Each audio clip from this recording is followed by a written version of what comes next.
ሰላም ቤተሰቦች፣ ወላጆች በስጦታ የሰጧችሁ ቤት ሊሆን ይችላል ወይ ንብረት ሊሆን ይችላል። እነሱ በህይወት ካለፉ በኋላ ምንም እንኳን ስጦታው በቤትም ቢሆን ወይ በውልና ማስረጃ የተፈጸመ ቢሆንም እነሱ ካለፉ በኋላ ተመልሶ ወደ ውርስ እንደሚገባ ታውቃላችሁ። በህግ አጠራር ኮሌሽን ይባላል። ዛሬ ስለሱ እናወራለን። የህግ አማካሪና ጠበቃ ፍቃዱ በቀለ ነኝ። እንግዲህ ምን ልታመጣብን ነው? ዛሬ ደግሞ ልብ ብላችሁ ልትሉ ትችላላችሁ። አንድ የህግ ጉዳይ ላነሳላችሁ ነው። የፍትሐብሔር ህጋችን በፍትሐብሔር ቁጥር 1176 እና 77 መሰረት ወላጆች በህይወት እያሉ ከሆኑ ልጆች ከልጆች ውስጥ ነጥለው ምናልባት አንድ ልጅ ሊሆን ይችላል ወይ ደግሞ ሁለት ልጅ ሆኑ ወይ ሶስት ልጆች ይሆናል። እነሱ ብቻ ለጥነው ለብቻቸው ስጦታ ሊሰጡ ይችላሉ። ይሄ ነገር የተለመደ ነው። ቤት ሊሰጡ ይችላሉ፣ መሬት ሊሰጡ ይችላሉ፣ ስጦታ ሊሰጡ ይችላሉ። ያ ስጦታ ወላጆቹ በህይወት በማይኖሩበት ጊዜ ተመልሶ ወደ ውርስ ሊገባ እንደሚችል ወይም ኮሌሽን ሊፈጠር እንደሚችል የፍትሐብሔር ቁጥር 17 ደንጋጌዎች ያስረዳሉ። ይህማ ጉድፈላ ልትሉኝ ነው? አዎ ነገሩ እንደዛ ነው። ግን መፍትሄ ያለው። መፍትሄው ምንድን ነው? ወላጆች ይህንን በውርስም ሆነ በኑዛዜ ይህን ስጦታ ሲሰጡ በውርሱ ወረቀት ላይ መጨመር ያለባቸው ነገር አለ። ይህ መጨመር ያለባቸው ነገር ምንድን ነው? ይህ ለገሌ የሰጠው ስጦታ ከሌሎች ልጆች ጋር ይለያል፣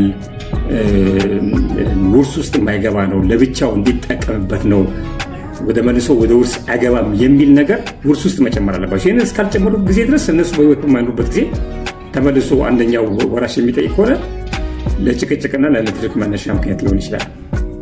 ስለዚህ ይህን ጭቅጭቅ ለመፍታት ከወዲሁ ቤተሰቦች ይህንን ነገር ማድረግ ይኖርባቸዋል። ታዲያ ለምን ቀደም ብለህ አልነገርከንም? በነገራችን ላይ ወገኖች፣ እኔ ከእናንተ ጋር አሁን ይህን ቪዲዮ ስሰራ የቪዲዮ ዋና ዓላማ ከእናንተ ጋር ኢሞሽናል አታችመንት ወይም ኢሞሽናል ቦንድ ለመፍጠር እንፈልገው።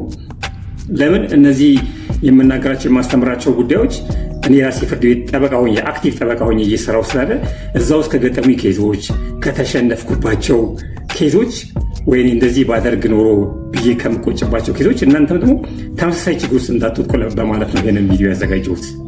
ስለዚህ ቤተሰቦች ማድረግ የሚገባቸውን ነገር፣ ኑዛዜ ላይ መስጠት ያለባቸውን ነገር ነገሩ ቃል በቃል ከፈለጋችሁት ካፕሽን ላይ ያስቀምጥላችኋለሁ። እንዲሁም ደግሞ ከቪዲዮ ኮሜንት ስር ወይም የቪዲዮ ሀሳብ መስጫ ስር ላስቀምጥላችኋለሁ። እና የህግ ዋናው ዓላማው ማስተማር ነው፣ ከስህተት መመለስ ነው።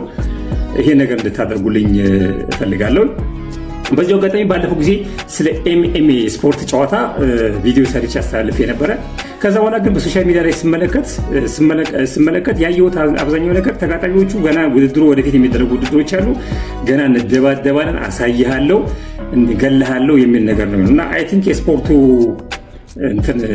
ሞቲቭ እሱ አይመስለኝም፣ ወይም የስፖርቱ ሞቶ ግቡ እሱ አይመስለኝም። እና አዘጋጆች ሊያደርጉት የሚገባውን ጥንቃቄ በተመለከተ ባለፈው ጊዜ ቪዲዮ ሰርቻለሁ። ምናልባት አዘጋጆቹን የምታውቁ ሰዎች ካላችሁ ወይም ደግሞ ከአዘጋጆቹ ጋር ኮንታክት ካላችሁ ወይም ደግሞ በሌላም ነገር ብታገኟቸው ከሆነ ይህን ቪዲዮ እዛ ላይ እስከሚችላችኋለሁ። ይህን ቪዲዮ አሁን የምታዩትን ቪዲዮ ቆርጣችሁ እንድትጽፉላችሁ አደረላችኋለሁ። የዛሬ ቪዲዮ ትንሽ ረዝመዋል፣ ግን ትምህርታዊ ስለሆነ የግድ ይገባዋል። ቪዲዮን እስከምትሰሙ ተመለከታችሁ